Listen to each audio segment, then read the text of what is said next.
Hello everyone welcome back to my YouTube channel. अनि हजुर सबै सन्चो सुबिस्तै हुनुहुन्छ होला।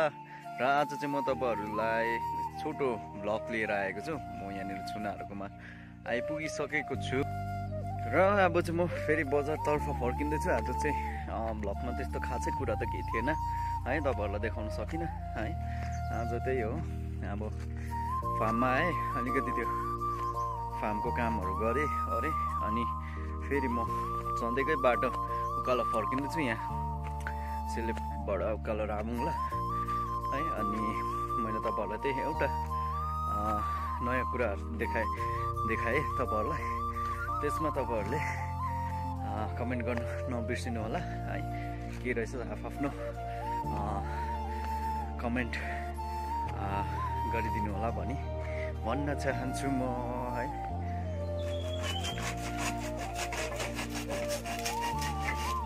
के काटेको भाइ? परेङ काटेको तैँले? र यहाँ भाइ चाहिँ परेङ काट्दै रहेछ र भाइ भएर चाहिँ यहाँनिर फुलबारी बार्दै रहेछ आज चाहिँ। र यसरी यहाँनिर फुलबारी बार्दै रहेछ, अनि त्यहाँ चाहिँ बारिसकेको रहेछ है। एकदमै राम्रो देख्दो रहेछ यसरी बार्दाखेरि पनि, मजाको लाग्यो। र यता पनि अस्ति भित्रिएको थियो, यो पनि बनाउनु भएछ आज चाहिँ। यसरी नयाँ बाँसहरू लगाएर माले। र यहाँनिर चाहिँ हाम्रो आन्टीले फुलहरू लगाउनु भएको छ यसरी। कति चाहिँ भर्खर यहाँनिर यसरी फुल्नु सुरु गर्दै रहेछ है। अन्त कसैको चाहिँ कोपिलाहरू भर्खर लाग्दै रहेछ यसरी। अनि यतातिर चाहिँ यहाँतिर चाहिँ यो फुल्दै रहेछ यहाँनिर हल्का फुल्का। उतातिर पनि छ, परसम्म छ। र यो चाहिँ हाम्रो छुनाले ल्याउनु भएको रहेछ हो किनेर। अन्त यो चाहिँ मलाई पनि थाहा भएन के हो, मलाई देखाउनु भयो, सोध्नु हुँदैछ यो चाहिँ के हो भनेर। र तपाईँहरूलाई यदि याद भएमा यसको बारेमा मलाई कमेन्ट बक्समा गएर कमेन्ट गर्न सक्नुहुन्छ र म यसलाई अनबक्सिङ गरिकन देखाउँछु तपाईँहरूलाई है। यो बाहिरै छु म चाहिँ अहिले यहाँनिर, तपाईँहरूलाई हल्का देखाउँदैछु। यस्तो हुँदो रहेछ यो चाहिँ हो, यो चाहिँ यस्तो हुँदो रहेछ कि यो चाहिँ यस्तो हुँदो रहेछ हो। यसमा राख्नु के राख्छ के राख्दैन त्यो पनि थाहा भएन हो। यसलाई चाहिँ यस्तो छ हो। खोल्नु चाहिँ मलाई अघि निकै टाइम लागेको थियो, के कसरी खोल्नु भनेर, यसमा के राख्छ हो। र खोल्दाखेरि चाहिँ यसलाई चाहिँ जस्ट यसो गरेर प्रेस चाहिँ गर्नुपर्ने रहेछ हो। प्रेस गर्दै आफै निक्लिन्छ है। हुनु चाहिँ यहाँभित्र चाहिँ यस्तो केही छैन, छनु चाहिँ हो यस्तो हुँदो रहेछ। यो उँभो मात्रै हुँदैछ, तर राख्नु चाहिँ के राख्छ त्यो चाहिँ थाहा भएन। तपाईँहरूलाई यदि थाहा भएमा चाहिँ कमेन्ट गर्न नबिर्सिनु होला है। यो चाहिँ सानो भए पनि एकदमै दामी खालको फुल रहेछ, मलाई चाहिँ एकदम राम्रो लाग्यो है गाइस। र यहाँनिर पनि एकदमै राम्रो खालको फुल छ। यो चाहिँ धेरै मात्रामा छ भने चाहिँ एकदम राम्रो देख्दो रहेछ। हेर्नु सक्नुहुन्छ तपाईँहरूले हो। यसलाई चाहिँ यसको नाम चाहिँ प्रायःले धजे फुल भन्ने गर्दो रहेछ। तर हुनु चाहिँ अब के भन्छ, लोकल नेम चाहिँ धजे फुल होला, साइन्टिफिक नेम चाहिँ थाहा भएन मलाई पनि है। बोट यस्तो छ हो, एकदमै राम्रो लाग्यो मलाई चाहिँ यो फुल चाहिँ है। ओ मिकी गएको, अब म बाई गएको। मिकी आइज ल, गएको अब। आउँदा यहाँनिर बाटोमा आइपुग्दा यहाँ तपाईँहरूलाई फेरि यहाँ हाम्रो कान्छा मामाको घर हो। अन्त यहाँनिर पनि फुलहरू मजाको फुलेको रहेछ। र यो फुलहरू पनि तपाईँहरूलाई देखाउनु छ है। एकदमै राम्रो फुल छ, यसरी फुलाउनु भएको रहेछ हाम्रो माइजूले। अन्त यो फुलहरूको नाम त त्यस्तो मलाई खासै आउँदैन है। तपाईँहरूलाई थाहा छ भने कमेन्ट गर्नु नबिर्सिनु होला है। अनि यतापट्टि पनि लाउनु भएको रहेछ पेटीमा। हेर्नुहोस् न कस्तो मजाले यो रुखै खोपेर पनि गमला बनाउनु भएको रहेछ यहाँ, यो प्रकारले है। एकदमै अर्ग्यानिक स्टाइलमा।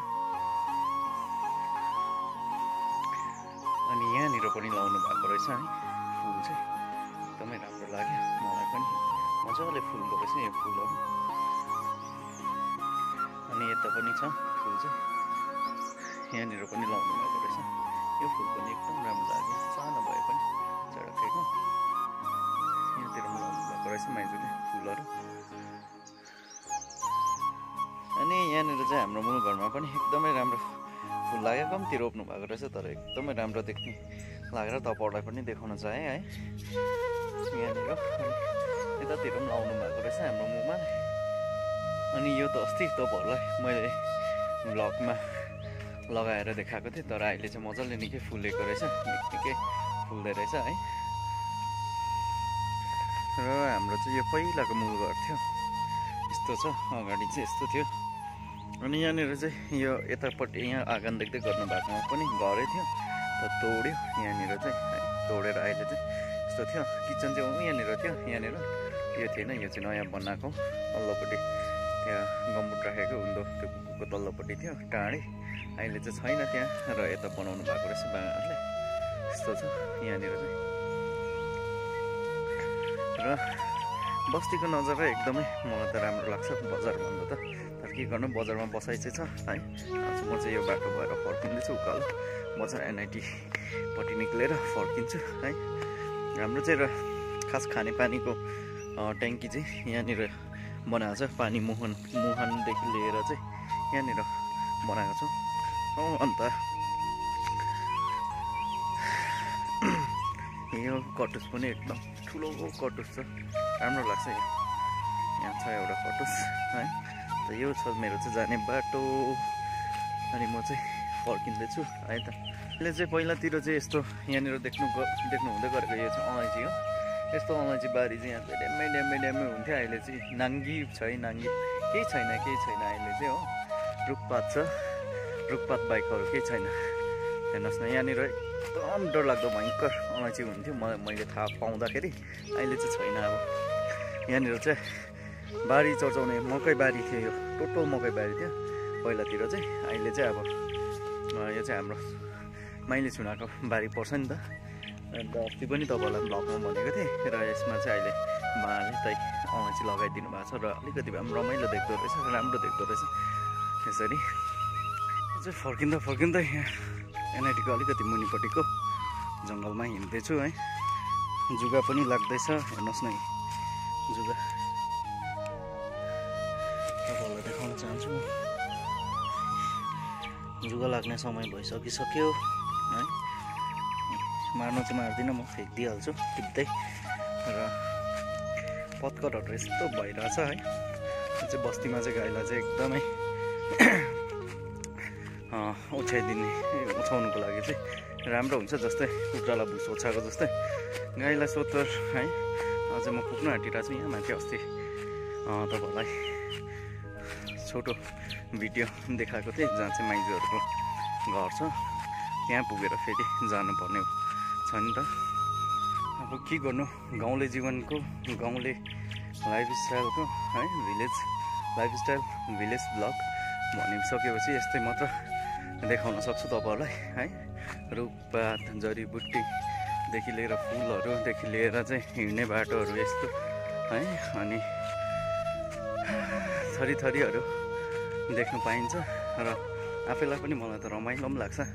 कतिवटा टेन्सन भइरहेको पनि टेन्सनहरू कहाँ हराउँछ है, यसरी हिँड्दाखेरि, फेरि यसरी ब्लगहरू बनाउँदै हिँड्दाखेरि त्यो सोचाइ नै आउँदैन रहेछ, कतिवटा टेन्सन हटिँदो रहेछ है। जाँदै